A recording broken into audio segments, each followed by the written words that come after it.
Hello दोस्तों, आप सब लोग का स्वागत है आपके मिशन करियर एकेडमी में। तो आज हमारे सिकांग करंट अफेयर 2025 के साथ हैं और आज का प्रैक्टिस सेट नंबर हमारा चौथा होने जा रहा है। ये क्राइटेरिया आपसे सभी प्रश्न लिए गए हैं। UP police, UPSI, Delhi police, SSC D, SSC bank, railway state exam, teaching exam सभी एग्जामों के लिए बहुत ही हेल्पफुल साबित होने वाला है। ध्यान रखिएगा, हम 2025 का ही क्यों करवा रहे हैं। 2025 के सभी करंट अफेयर हमारे 2026 आने वाले एग्जामों में बहुत ही इंपॉर्टेंट होने वाले हैं। देर नहीं करते हैं, क्वेश्चन की तरफ हम आगे बढ़ते हैं। देखिए, पहला कथन है कि सुप्रीम कोर्ट ने डिजिटल एक्सेस को जीवन के अधिकार अनुच्छेद 21 का अभिन्न हिस्सा माना है। इसका पहला ये हमारा कथन है। कारण बोला है कि डिजिटल पहुंच केवल नागरिकों के लिए एक वाणिज्यिक सेवा है, तो ध्यान रखिएगा ये सही है, पर आर क्या है, इसका गलत कथन है। ओके, नेक्स्ट क्वेश्चन अगला है कि नवीन अनुसंधान के अनुसार भारत की पहली जीनोम संपादित चावल किसमें कौन और पूसा डीएसटी राइस है। तो डी आर अर्धान सौ कमला है और डीएसटी राइस पूसा है, ध्यान रखिएगा। ओके, नेक्स्ट है कि ऑनलाइन बाल यौन शोषण के शामिल साइबर अपराध नेटवर्क को खत्म करने के लिए सीबीआई ने कौन सा ऑपरेशन शुरू किया गया। ऑपरेशन हॉक को शुरू किया गया। अगला 2027 में फीफा महिला विश्व कप की मेजबानी कौन सा देश करेगा। तो ब्राजील देश करेगा। अगला भारतीय विदेश व्यापार संस्थान ने अपना पहला विदेशी परिसर निम्नलिखित में से कहां स्थापित करने की घोषणा की है। तो दुबई में घोषणा कर चुका है। नेक्स्ट है कि कालेश्वर लिफ्ट सिंचाई परियोजना किस नदी पर है। तो गोदावरी नदी पर है। अगला इनमें से भारत का पहला पुलिस साक्षर राज्य किसे घोषित किया गया। तो मिजोरम को घोषित कर दिया गया। अगला टेक इट डाउन एक्ट किस देश ने पास किया है। तो ये take it down act America देश ने पास किया। अगला क्वेश्चन है कि वन डे वन जीनोम का पहला उद्देश्य क्या है। तो प्रतिदिन एक सूक्ष्म जीव का जीनोम विश्लेषण करना है। नेक्स्ट क्वेश्चन देखते हैं। अगला क्वेश्चन क्या है। अगला है कि संयुक्त राष्ट्र द्वारा जारी नई जनसांख्यिकी रिपोर्ट के अनुसार भारत की प्रजनन दर घटकर प्रति महिला कितनी हो गई है। तो ये 1.9 हो गई है। अगला हाल ही में खबरों में रहा गोल्डन डोम निम्नलिखित में से किस देश से है। तो संयुक्त राष्ट्र अमेरिका से संबंधित है।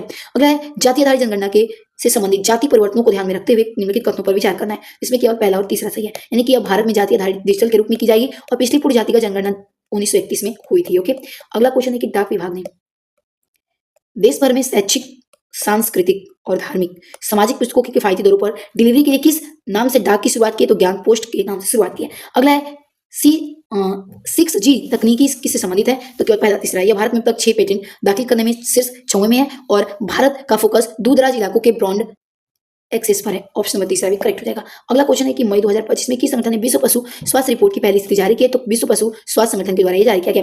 अगला क्वेश्चन है कि सीबीआई का ऑपरेशन चक्र 5 निम्नलिखित में से किसे संबंधित है। तो साइबर धोखाधड़ी से निपटने हेतु संबंध रखता है।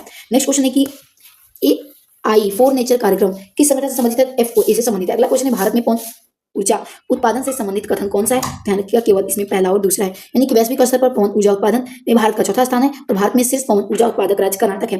नेक्स्ट क्वेश्चन अगला दिया है कि वैश्विक अंतरिक्ष अन्वेषण सम्मेलन 2025 का आयोजन कहाँ किया गया। तो नई दिल्ली में किया गया। अगला भारत में टेक फॉर इक्वलिटी इंडेक्स किस उद्देश्य से किया गया। तो डिजिटल समावेश के लिए किया गया। ओके, नेक्स्ट क्वेश्चन की तरफ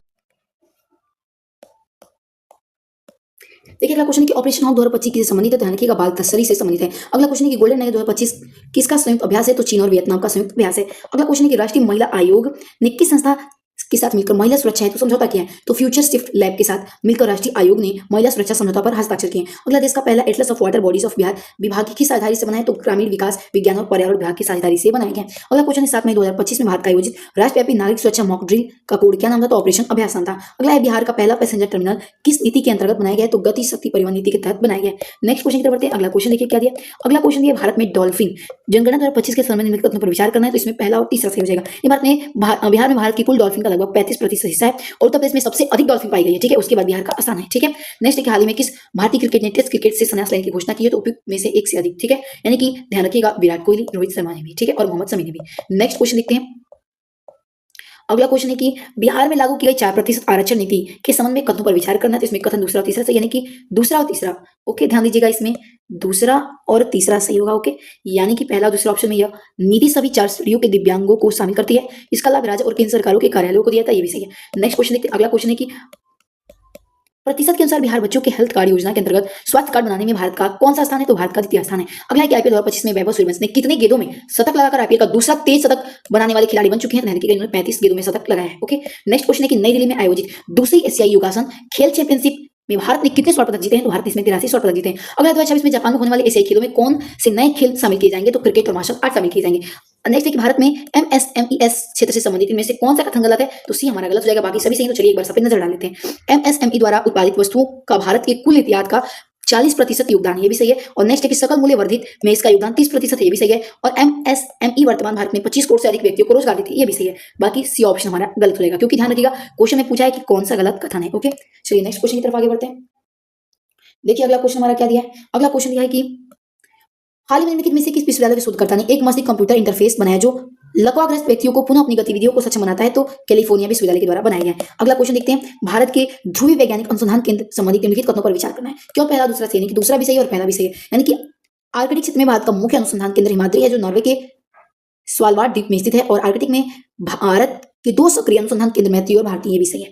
नेक्स्ट क्वेश्चन देखते हैं। अगला क्वेश्चन है कि विश्व सामाजिक रिपोर्ट 2025 के अनुसार विश्व के कितने प्रतिशत लोग आर्थिक सुरक्षा का सामना कर रहे हैं? तो विश्व के 60% लोग आर्थिक सुरक्षा का सामना कर रहे हैं। अगला मानव विकास रिपोर्ट 2025 निम्नलिखित में से कौन सा कथन सही नहीं है? ध्यान दीजिएगा, इसमें से पूछा है, हमारा एक करेक्ट नहीं है, बाकी सभी हमारे सही हैं। तो चलिए एक बार जो सही है उन पर एक बार नजर डालते हैं। ध्यान दीजिएगा, क्वेश्चन कथन सही नहीं पूछा है, तो ये हमारा पहला नहीं सही, बाकी सभी सही है। इनके पास 2025 में भारत की रैंकिंग 193 देशों में 130वें पर थी, किसमें? तो HDR में, यानी कि मानव विकास रिपोर्ट में।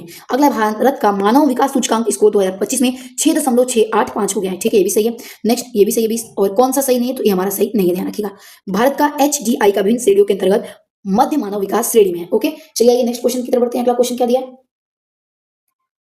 देखिए अगला हमारा क्वेश्चन है कि हाल ही में भारत के किस राज्य में पूर्वोत्तर भारत के पहले भूतापीय कुएं का सफलतापूर्वक अनावरण किया गया? तो अरुणाचल प्रदेश में किया गया। अगला है, चर्चा में रहा सतलुज यमुना लिंक नहर योजना किन नदियों के पानी को सतलुज यमुना के प्रभावित करने के लिए बनाई गई? तो रावी और ब्यास की नदियों के लिए। अगला, हाल ही में डॉक्टर MR श्रीनिवासन 95 वर्ष की आयु में इनका निधन हो गया। उनका संबंध किस क्षेत्र से था? तो भारत के परमाणु वैज्ञानिक थे। अगला, 2025 का विश्व खाद्य पुरस्कार किसे प्रदान किया गया? तुम्हारी यांगेला हंगारिया को। ओके, नेक्स्ट क्वेश्चन की तरफ आगे बढ़ते हैं। देखिए अगला हमारा क्वेश्चन है कि 2025 के अंतर्राष्ट्रीय बुकर पुरस्कार से किसे पुरस्कृत किया गया है? तो ध्यान रखिएगा, 2025 में अंतर्राष्ट्रीय बुकर पुरस्कार पूछा है, किसे दिया गया है? तो ध्यान रखिएगा, अंतर्राष्ट्रीय बुकर पुरस्कार किसे मिला है? तो ध्यान दीजिएगा, ऑप्शन नंबर करेक्ट आंसर इसमें हमारा।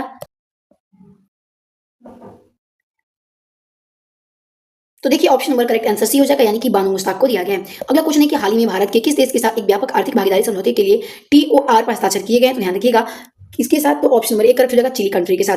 अगला क्वेश्चन है कि हाल ही में दशकों में प्रचलित शब्द ऑरेंज इकोनॉमी का संबंध निम्नलिखित में से किस क्षेत्र से है? यानी कि ऑरेंज इकोनॉमी का क्या मतलब होता है? तो आर्थिक मूल्य उत्पन्न करने के लिए व्यक्तिगत रचनात्मक कौशल विकास और बौद्धिक संपदा पर निर्भर करने वाला उद्योग होता है। ओके, नेक्स्ट क्वेश्चन है कि land ports authority of India ने सीमावर्ती भूमि बंदरगाहों पर बैंकिंग सुविधाओं को उन्नत करने के लिए किस बैंक के साथ समझौते ज्ञापन पर हस्ताक्षर किए? तो स्टेट बैंक ऑफ इंडिया के साथ। अगला है कि WHO द्वारा विश्व की पहली वैश्विक महामारी संधि कब और कहां अपनाई गई? तो मई 2025 के जिनेवा में। ओके, भारतीय प्रवासी समुदाय की सेवाओं को आसान बनाने हेतु 2025 में नए OCI पोर्टल कहां उद्घाटन किया गया? तो अमित शाह के द्वारा। ध्यान रखिएगा, अमित शाह के द्वारा। किसने पूछा है? नेक्स्ट, भारत के समुद्र तट की लंबाई आधिकारिक तौर पर 1970 के दशक में 7516 यानी 7516.60 किलोमीटर से बढ़कर ये कितनी हो गई? तो ध्यान रखिएगा, ये 11,098.81 हो चुके हैं।